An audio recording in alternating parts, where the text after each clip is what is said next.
श्री गोलजू महाराज की गंगोत्री यात्रा के दौरान मुझे देवता की पौराणिक कथा के अध्ययन का अवसर मिला। अपने इस अध्ययन में मुझे ज्ञात हुआ है कि देवता के जागरों से देवता की पौराणिक एक चमत्कारी राजकुमार की न्यायप्रिय यात्रा और उनकी वीरता का अद्भुत वर्णन करती है। कहा जाता है कि कुमाऊं के कत्यूरी राजा झाल राय की 7 रानियां थीं, लेकिन किसी की भी संतान नहीं हुई। राजा ने संतान प्राप्ति के लिए भगवान भैरवनाथ की कठोर तपस्या की। प्रसन्न होकर भैरव ने राजा को उसकी 8वीं रानी से स्वयं जन्म लेने का वरदान दिया। जब राजा की 8वीं रानी कालिंका गर्भवती हुई तो राजा की 7 रानियों ने उससे ईर्ष्या करने लगी और गर्भ में ही उस शिशु को मारने की योजना बनाने लगी।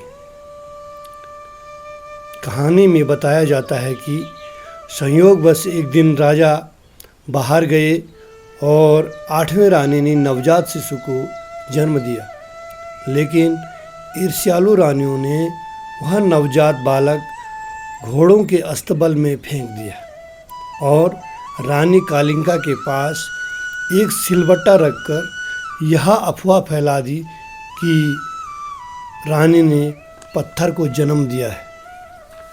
नवजात शिशु को अस्तबल में कुछ भी नहीं हुआ तो रानियों ने उसे एक संदूक में बंद कर नदी में बहा दिया। नदी में बहते हुए बालक को एक निसंतान मछुआरे ने बचाया। गोल मटोल होने के कारण उसका नाम गोलू रख दिया। कालांतर में उस बालक ने अपने दिव्य स्वरूप के कारण उन ईर्ष्यालु रानियों की साजिशी योजना का पर्दाफाश करने की योजना बनाई। अपनी योजना के तहत गोलू एक काठ की घोड़ी बनाकर राज दरबार पहुंच गया।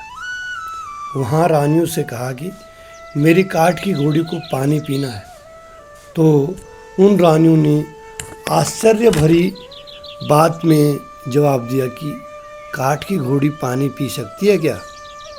राजकुमार ने जवाब दिया, जी हाँ, जब कभी किसी गर्भ अवस्था से सिलबट्टा का जन्म हो सकता है तो काठ की घोड़ी पानी नहीं पी सकती क्या? बालक की बात से रानियां हक्का बक्का रह गई। राजा ये सारी बात समझ गए कि यह साजिश सब इन ईर्ष्यालु रानियों की है। राजा ने उन ईर्ष्यालु रानियों को सजा देकर राजकुमार गोलजू को कुमाऊं का अगला राजा घोषित कर उसे राज्य सौंप दिया। गोलजू ने अपना राजपाट संभालकर राज्य में न्याय के लिए अपनी अलग पहचान बनाई।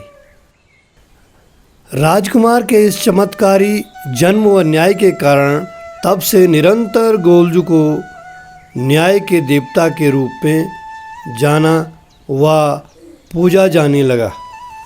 देवता का मुख्य स्थान कुमाऊं के चंपावत में है एवं अल्मोड़ा स्थित चेतई मंदिर देवता का प्रसिद्ध मंदिर है, जहाँ लोग अर्जियां लगाकर देवता से न्याय की मांग करते हैं। देवता का कुमाऊं से गढ़वाल के विभिन्न हिस्सों में आने का प्रत्यक्ष प्रमाण है। इनमें से टिहरी के घनसाली बूढ़ा केदार के ग्राम मरवाड़ी भी देवता का स्थान माना गया है। यहाँ पर देवता के उपासक श्री वीरेंद्र सिंह बिष्ट जी की देवता के प्रति निष्ठा समर्पण के फलस्वरूप देवता यहाँ पर न्यायकारी भाव से जनमानस की आस्था, विश्वास व न्याय का केंद्र बना हुआ है। लोग दूर दराज से आकर देवता के इस स्थान से अपनी मनोकामनाएं एवं न्याय प्राप्त करते हैं। जय गोलजू देवता, जय देवभूमि।